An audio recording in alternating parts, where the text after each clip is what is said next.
Angeles in front. They led by 15 at the half and quickly got it up to 19 before Philadelphia cut it to 11 points at 69 to 58. That's as close as they've come. However, LA spurted again. They were up by 17 and have it at 15 right now. So the mission for Philadelphia still is kind of bleak, I would think, only because LA has really not been weak at any point during the game. Well, what happens is the Sixers have the problem. It's like trying to run up a water slide.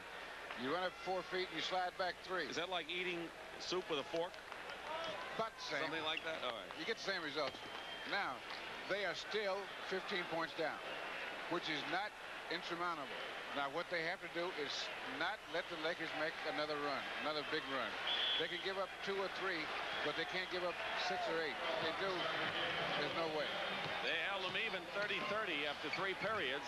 It's like a moral victory the way this game has been. Clint Richardson against the LA trap over to Cheeks. Rampus on him. Trying to get it to Dawkins, who's doubled, and Darryl Dawkins misses. Mike Bantam with a follow-up. Bantam in the scoring column. 9 points off the bench for the Philadelphia 76ers. So the Lakers, as you saw in that last graphic, have history going for them in the playoffs here at the Forum at this stage. McAdoo goes up and will go to the line as he's fouled. Lakers are getting in at will all game against Philadelphia. Well, they have such versatility in their offense, and they have guys that can go to the basket. Norm Nixon, Bob McAdoo, Magic Johnson. Just to name a few, that and Jamaal Wilkes all can go to the basket on their own. And what they do, especially, is to move the ball laterally so that they can get penetration. When they get penetration, either get free throw or an easy shot. That foul was on Clint Richardson, his second and the first team foul by either side here in the final period. McAdoo has 13 points off the bench. Mike Bantam hits the jumper outside. He had a couple of fine scoring games against Milwaukee and one good scoring game against Boston, and then seemed to lose everything, both from the line and the field, and lost confidence. But he has scored 4 points so far in this 4th period. Norm Nixon misses, and Cheeks comes down with it. Important that Philadelphia allow LA only 1 shot at the hoop also. Got to get that defensive board. Clint Richardson driving to the hoop. So Richardson in there. So the bench doing it for Philadelphia right here. And the lead now 11 again. That's the closest Philadelphia has come in the second half. Kareem is on the bench. Cooper misses, and Bantam the rebound. Might have been hit in the eye. Yes, he was. He'll stay in action, and now they're going to call a 20-second timeout. 20 seconds. 20-second timeout as Bantam was hit in the eye, and Al Domenico, the trainer, tends it to. So this is a run that Philadelphia is having right now. Let's see it. Now here's Max Cooper missing. Now let's see where. Keep it going, everybody. Make sure we stop their penetration. There. I think his own man, Bobby Jones, might have hit it. The instruction I heard Billy gave his team in the 22nd is just as so long as we stop their penetration. That's the one thing that Philadelphia has to do on defense, because by doing it, they have an excellent chance of just limiting them to 1 shot. Bantam against McAdoo. Bantam inside, and Mike Bantam has 3 baskets here in the 4th period, and Pat Riley calls a timeout, and so Philadelphia at one point down by 19, cutting it to 11 and back to 17, have it now 9-point deficit.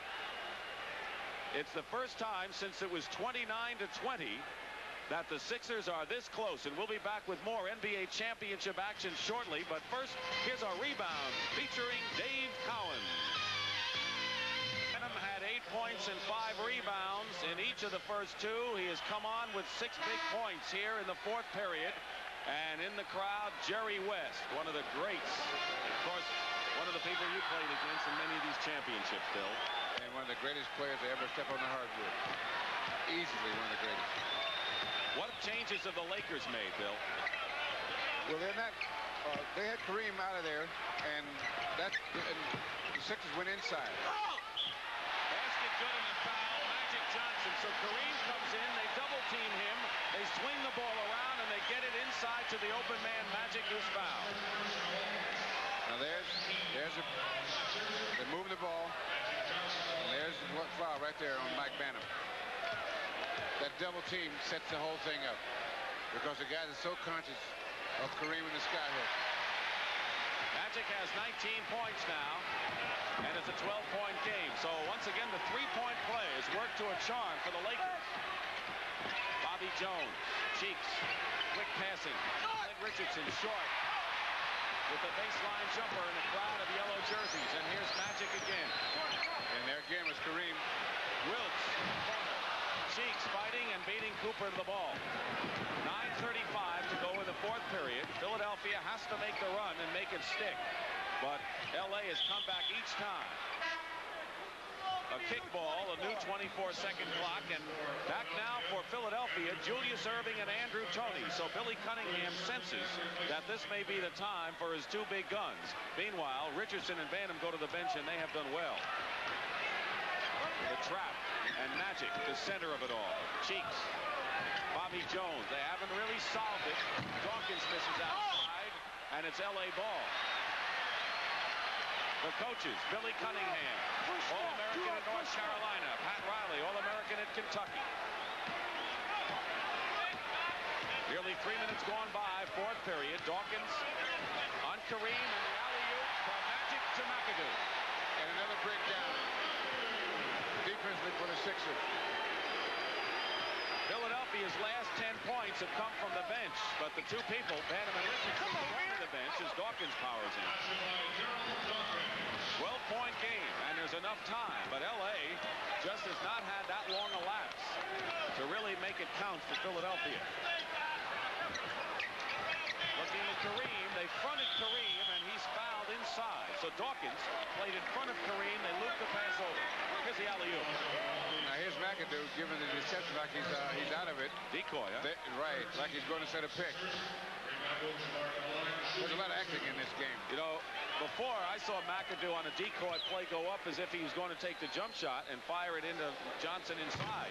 So that's experience for you for Bob McAdoo. Kevin McKenna and Mitch Kupchak, the injured, on the bench for Los Angeles. 8.5 minutes remaining. Maurice Cheeks misses outside, and Philadelphia forced to go to the perimeter shooting, where they are least effective. Missing. L.A. is effective everywhere. We'd like to remind most of our viewers that they will be seeing local news following the game.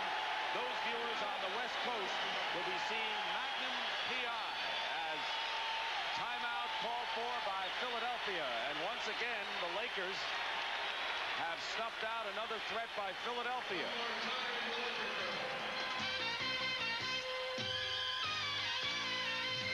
Philadelphia 76er championship history. They moved in '64 from Syracuse, where they were known as the Syracuse Gnats. They won in '67, beating San Francisco in 6 games. A terrific team. Billy C. was on the bench in that team as a 6th man. Lost to Portland after winning the first 2 in '77, and of course the loss to the Lakers in 1980. And people have criticized Philadelphia for not winning the big ones. In the last 3 years, the Boston Celtics have had the best record and have lost twice in series to Philadelphia. Enough of that. Sixers facing that trap, something they haven't been able to solve. Cheeks in the corner with a Bobby Jones screen. Out to Toney, wide open top of the key, and he hits.